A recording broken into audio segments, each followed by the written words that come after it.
The Silver Skulls are Ultramarines' successors. The 2017 8th Edition Codex, Space Marines, lists them explicitly as Scions of Guilliman, confirmed successors, documented lineage, no asterisk. When Roboute Guilliman returned from his 10,000-year forced absence and launched the Indomitus Crusade, the Silver Skulls were among the first chapters he personally dispatched Primaris reinforcements to. His own genetic descendants, his direct assurance of their lineage delivered by the resurrected primarch himself.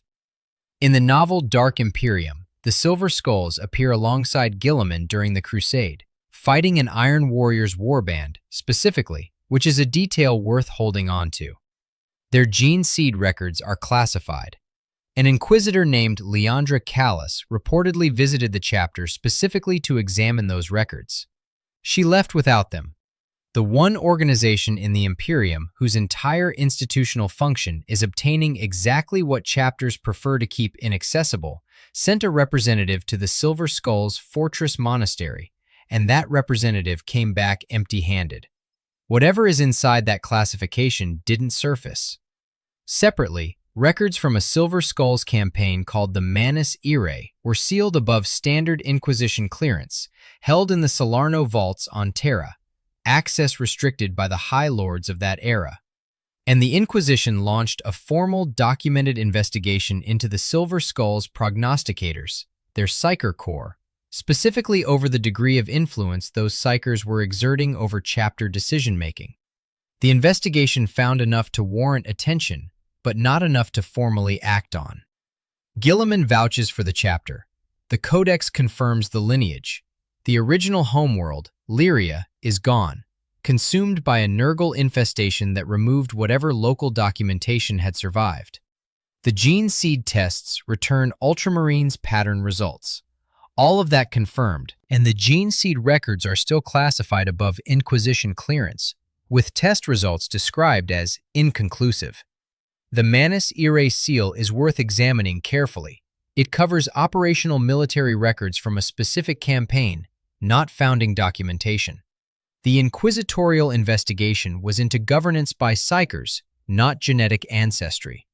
The theory about the Silver Skulls sometimes treats these three separate sealed documents as one unified smoking gun about chapter origins. They aren't the same papers. But inconclusive gene seed readings are a different problem entirely. Standard Ultramarines gene seed is the most tested, most replicated genetic material in the Adeptus Astartes, processed through over 50 successor chapters across thousands of years of Mechanicus practice. An Ultramarines gene seed test should return a straightforward result. Inconclusive means the profile didn't match expected parameters. Something anomalous was either present or absent. To understand what might be anomalous, you need to understand Barabas Dantioch. Before Dantioch, though, we need to establish something foundational, because the conspiracy here doesn't start with hidden gene seed. It starts with a provable, documented instance of Guilliman exploiting the Second Founding for personal strategic purposes while writing the rules that were supposed to prevent exactly that.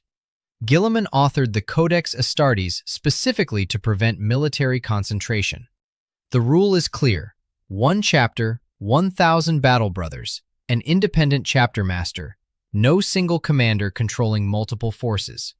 He then used the Second Founding he was personally administering to create the Genesis chapter. The Genesis chapter's homeworld is Newfound, a planet that neighbors Ultramar directly. Their doctrine matches the Ultramarines in every measurable way. Their chaplains defer to Ultramarines' chaplains on any point of doctrinal contention, treating the parent chapter as the final authority on questions the Codex should resolve independently. Genesis chapter squads routinely deploy to fill roster gaps in Ultramarines companies when the parent chapter takes battlefield casualties. Individual Genesis chapter battle brothers have been seconded to specialist positions inside Ultramarines companies: Librarius staff, Forge staff, when the Ultramarines need qualified personnel. The two chapters conduct regular joint operations. The Genesis chapter is called the first of all successors, and venerates Guilliman not just as their chapter's founder, but as the savior of the Imperium, a specific personal devotion distinct from ordinary codex reverence. The technical compliance with the codex is intact: separate chapter master, separate fortress monastery, separate designation, separate homeworld. The spirit of the codex, preventing concentrated power from accumulating in a single command structure, is completely absent. Guilliman created a chapter doctrinally identical to the Ultramarines, positioned it next door to Ultramar, built in joint operational rights, and established it as a functional reserve formation for the parent chapter. This is the spirit of law violation, not a headcount violation. No evidence exists that the Genesis chapter exceeds 1,000 Marines. The circumvention operates at the level of intent and function, not formal size. The point is simply this: Guilliman was demonstrably willing to create successors that served his own strategic interests while complying with the Codex's letter. He did it openly with the Genesis chapter, within months of publishing the Codex, during the same administrative period in which the Silver Skulls were founded. Whether he used that same administrative authority more carefully in a more sensitive case is the question. His willingness to exploit the process isn't in doubt. Barabas Dantioch was warsmith of the Iron Warriors, commanding the 51st Expeditionary Fleet during the Great Crusade. The Iron Warriors were the siege specialists, the engineering primarch's most technically gifted soldiers, spread thin across hundreds of garrison postings, while other legions pursued glory. Dantioch was, before the galaxy fractured, Perturabo's favored tactician. Described as a peerless tactician and skilled builder of fortifications, the highest praise available in a legion that defined itself entirely by those skills. Then he told Perturabo the truth about something. Perturabo stripped him of his Terminator armor as punishment. In the Iron Warriors, that kind of public sanction was designed to function as a lesson visible to every warrior in the legion simultaneously, a ceremony of humiliation intended to break both the recipient and any other Marine considering honest dissent. Dantioch had his armor taken and kept his opinion. That's the measure of the man, established before the heresy arrived.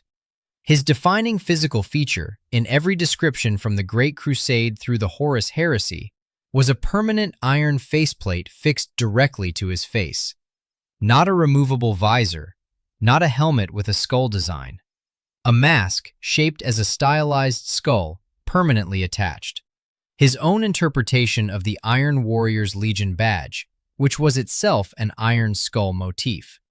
The Iron Warriors' creed runs, "From iron cometh strength, from strength cometh will, from will cometh faith. From faith cometh honor, from honor cometh iron." Dantioch embodied the part about will and honor.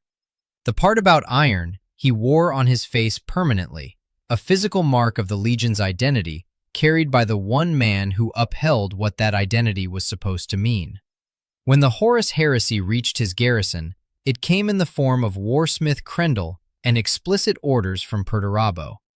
The Schadenhold fortress on Lesser Damantine was to be converted into a resupply staging point for the Traitor Legion's march on Terra. Dantioch and his garrison were expected to facilitate the logistics of the heresy's assault on the throne world.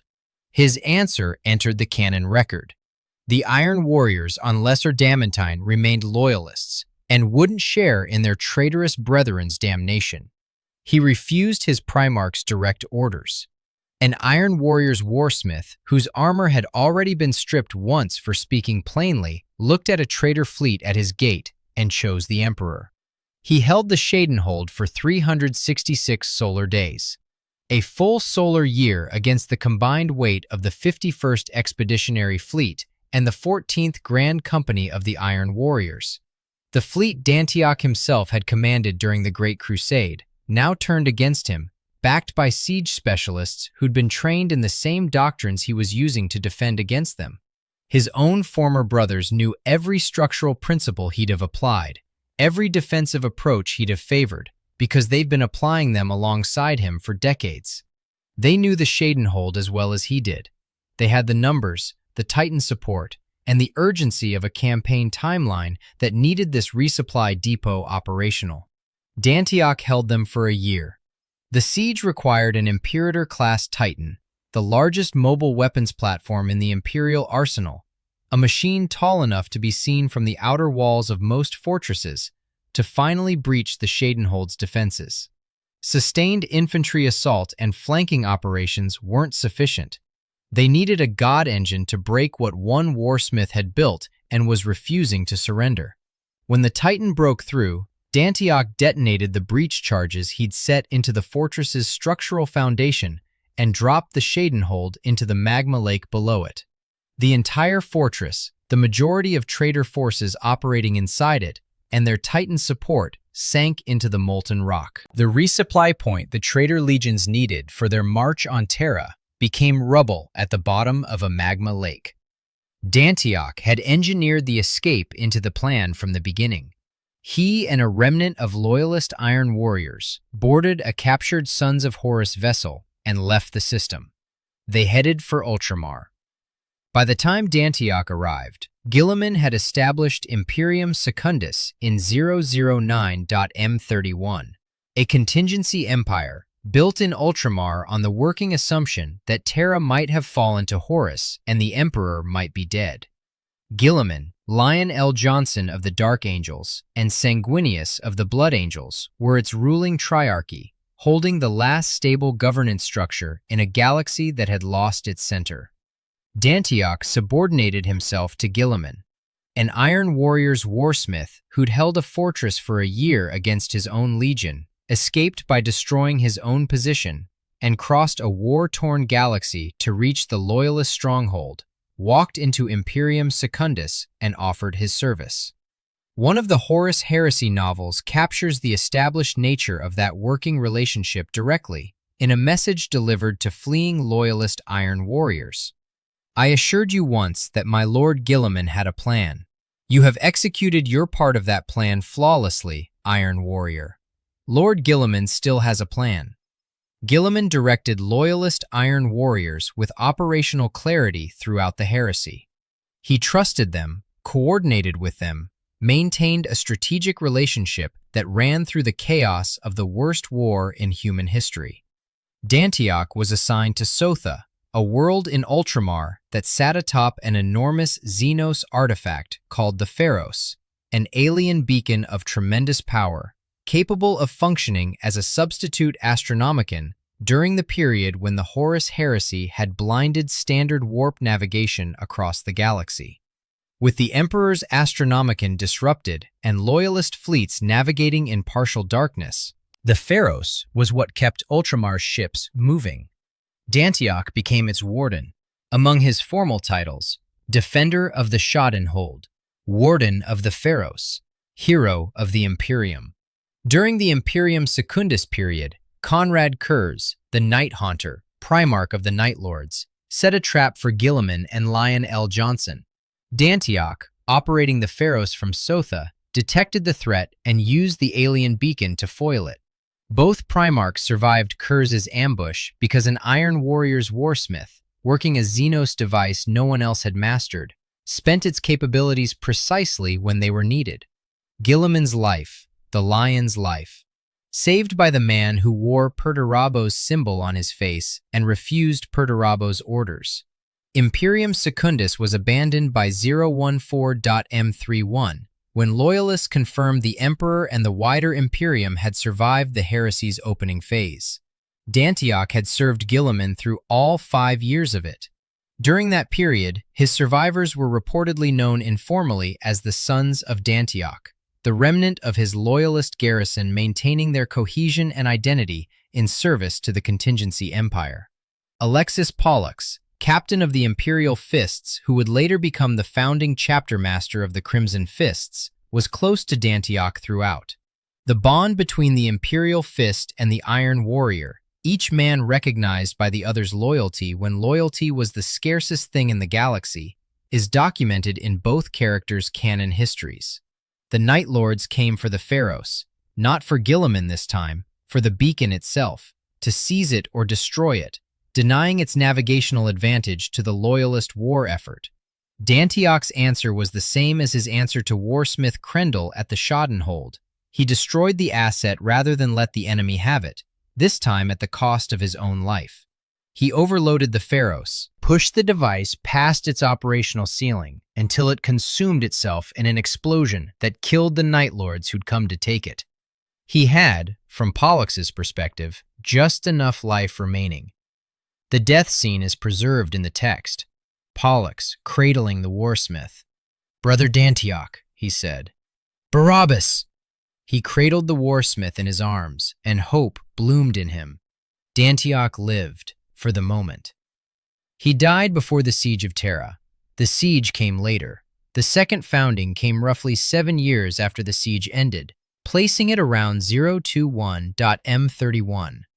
By every established timeline, Dantioch was gone years before the Silver Skulls existed as a chapter. One further consequence of that final act, the Pharos, overloaded far beyond normal operational capacity, may have broadcast a signal powerful enough to be detected at extreme distance through the warp. Sotha was eventually consumed by a Tyranid invasion millennia later. In-universe, the prevailing theory is that Dantioch's supercharged detonation pointed the Great Devourer's attention at a human world across thousands of years and countless light years. His last act of defiance may have purchased a planet's eventual death. That's a separate tragedy. The question the Silver Skulls raise isn't whether Dantioch survived to found a chapter. He didn't. The question is what Guilliman chose to do with what Dantioch left behind. Chapter foundings don't work by transplanting living Marines in bulk. They run on gene seed, extracted, processed, archived through the Adeptus Mechanicus. The Mechanicus maintains stockpiles of genetic material stretching back through the Great Crusade. Each chapter in active service tithes 10% of its harvested gene seed to the Mechanicus, building the reserves that future foundings draw from. The second founding, Guilliman's specific administrative program, drew on all of those archives, and Guilliman was personally directing the allocation. Dantioch's loyalist Iron Warriors arrived at Ultramar during the Heresy's early years. The Mechanicus would have processed their gene seed as part of standard intake. That material, cataloged under its original Iron Warriors lineage, sat in an archive under Guilliman's administration for years before the second founding began. If Guilliman chose to route that archived genetic material into a specific chapter's founding stock, registered as Ultramarines lineage, with founding records classified above Inquisition clearance, the administrative machinery to accomplish it existed, and he was the person running it. The Sons of Dantioch, whatever their final count after the Pharos battle, could have been placed in senior positions within the new chapter. Not numerically dominant, never that, the numbers were always too small. But a chapter's culture, identity, and iconography aren't determined by headcount. They're determined by who occupies the senior positions and what symbols those people choose to honor. A founding chapter master, a handful of senior chaplains and sergeants, drawn from the loyalist Iron Warriors who'd served under Guilliman through 5 years of heresy. That's enough to define what a chapter looks like and what badge it wears. The Iron Warriors Legion badge is an iron mask, a skull motif, stylized, hard-edged, cast in the visual language of their siege engineering identity. Dantioch's personal identifier, fixed permanently to his face for decades of service, was an iron faceplate shaped as a stylized skull. His own interpretation of that same Legion symbol, transformed from an abstract badge into a permanent physical feature that made him visually distinct across every description in the canon record. The Silver Skulls chapter badge is a stylized skull cast in silver. Their heraldry, per multiple independent examinations of both symbol sets, looks nearly identical to the pre-heresy Iron Warriors Legion symbol. 3 steps in the chain. The Iron Warriors Legion badge became Dantioch's permanent skull mask, and that skull mask became the Silver Skulls chapter emblem. The color shift from iron to silver is the only substantive visual transformation across the entire sequence. Either this is a coincidence produced by independent design choices across 10 millennia in a fictional universe where skulls genuinely do appear everywhere, or someone who understood what those symbols meant chose them deliberately when the chapter was named and its identity established. Sarah Cockwell wrote both Silver Skulls novels and multiple short stories featuring the chapter. She reportedly stated in interviews and podcast appearances, specifically on Adeptus Podcastus, that the chapter's founding involved Dantioch's loyalist Iron Warriors, absorbed by the Ultramarines and given official cover under Guilliman's administration. If accurate, the novelist who built the Silver Skulls fiction from the ground up was working from authorial background that the official codex declined to fully canonize. Black library authors regularly maintain detailed chapter histories that shape their writing without those histories appearing in Games Workshop's published canon. Cockwell's reportedly stated background is authorial intent, not canonical confirmation, but it's the intent of the person who constructed the chapter's fictional identity. Dark Imperium provides one more specific detail. The Silver Skulls appear alongside Guilliman during the Indomitus Crusade, their opponent, an Iron Warriors warband. The allegedly Ultramarines lineage successors, fighting their supposed genetic cousins from the Traitor Legion, with the Primarch who held the full founding history standing alongside them. Whether that framing is deliberate authorial callback or coincidence of deployment is impossible to verify from outside the writing room. It's a specific enough pairing to note. The second founding produced over 50 named Ultramarine successor chapters. Most of them are clean, straightforward founding records, confirmed lineage, no anomalous test results. A few are instructive as examples of how thoroughly Guilliman's successors could diverge from his stated intentions. The Libators are a second founding Ultramarine successor chapter, created by the man who authored the Codex Astartes to produce disciplined, rational Space Marines within clear doctrinal limits. The Space Marines rulebook describes them as amongst the more brutal and uncompromising of the scions of Roboute Guilliman. Explains that their name stems from the practice of letting their foes' blood and dedicating it as an offering to the Primarch and Emperor both, and confirms that the chapter has faced censure for this practice. A chapter Guilliman personally founded is offering enemy blood to Guilliman personally, in a ritual the broader Imperium has officially sanctioned against. The gap between the Codex Astartes and the Libators' actual conduct is substantial. There's a community theory, appropriately speculative, that the Libators are secretly Blood Angels successors rather than Ultramarines, which would make their blood fixation genetically legible and would make them yet another chapter carrying lineage that doesn't match its founding classification. Whether that theory is accurate or not, the Libators demonstrate that whatever Guilliman intended to produce with the second founding, he didn't produce it uniformly. The Iron Snakes warrant a brief mention. Second founding Ultramarine successors with a documented human Ultramarine founder, Saur Damocles, captain of the Ultramarines Legion's 6th Company during the Horus Heresy. Their gene seed has been tested as pure, no degradations, no mutations, all 19 implants present and fully functional. Their records are clean. The community theories connecting them to any Traitor Legion are thin, resting almost entirely on the iron in their name as a naming parallel.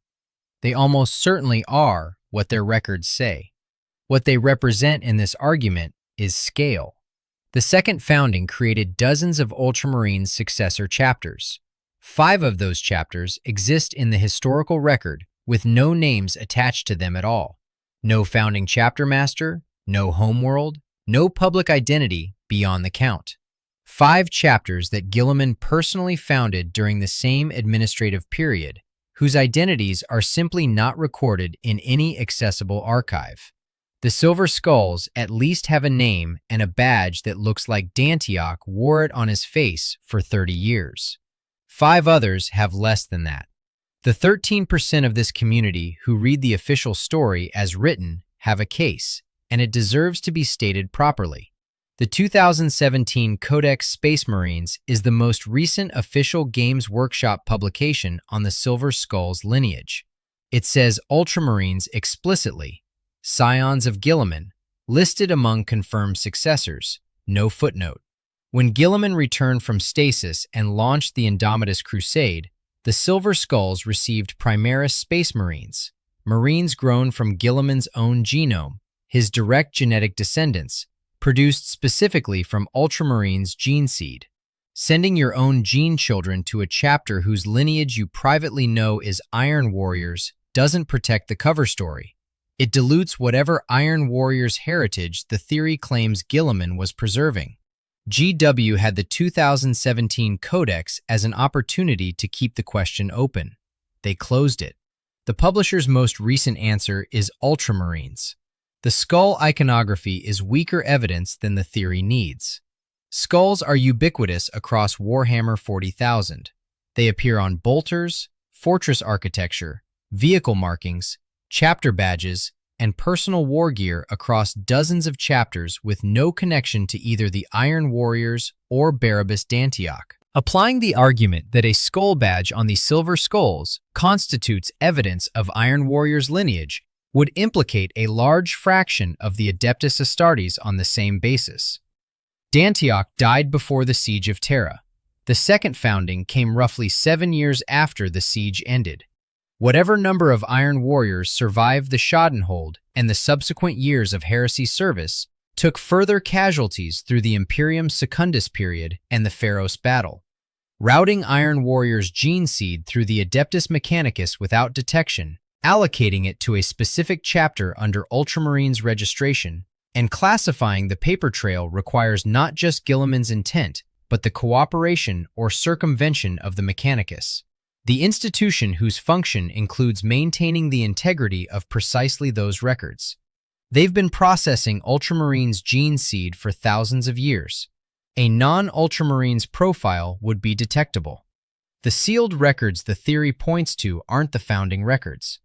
The Manus Irae seal covers operational documents from a specific campaign. The inquisitorial investigation covered the prognosticators' governance influence. The theory treats different classified documents concerning different subjects as a unified smoking gun about chapter origins. They may not be connected at all. These are solid arguments. The official story holds together if read at face value. The official story has one problem it can't cleanly resolve. Standard Ultramarines gene seed shouldn't produce inconclusive Mechanicus readings. This is the most frequently processed gene seed in the Adeptus Astartes. The Mechanicus has worked with it through over 50 successor chapters across thousands of years of tithing cycles, founding allocations, and standard genetic maintenance. An Ultramarines gene seed assay should return a result as straightforwardly as that test can be run. Inconclusive indicates anomalous readings, something present that shouldn't be, or absent that should, or a profile that doesn't fully match expected parameters, even when the dominant markers check out. The Mechanicus doesn't file clean results as inconclusive. One account in the community, single source, treated accordingly, describes the Silver Skulls gene seed as reportedly chimeric, blended from multiple genetic origins. Chimeric gene seed is documented in 40K lore. The Minotaurs carry it. The Sons of Antioch are associated with it. A chapter whose gene seed contains both Ultramarines and Iron Warriors genetic material would return Ultramarines markers under standard testing, because part of it's Ultramarines, while generating anomalous readings on deeper analysis. The official confirmation of Ultramarines' lineage would be technically accurate without being complete. That's precisely the kind of result the Mechanicus would flag as inconclusive, while still allowing Guilliman, at his resurrection, to say in good faith that the Silver Skulls carry his lineage. Because some of the gene seed does. The Manus Irae seal and the prognosticator investigation aren't the founding records. The 13% are correct. But the founding records remain inaccessible to an Inquisitor who came specifically to examine them. That's a separate classification from the campaign records and the governance investigation, and it's the specific document that would answer the question definitively. None of this is proof. Proof requires the founding records.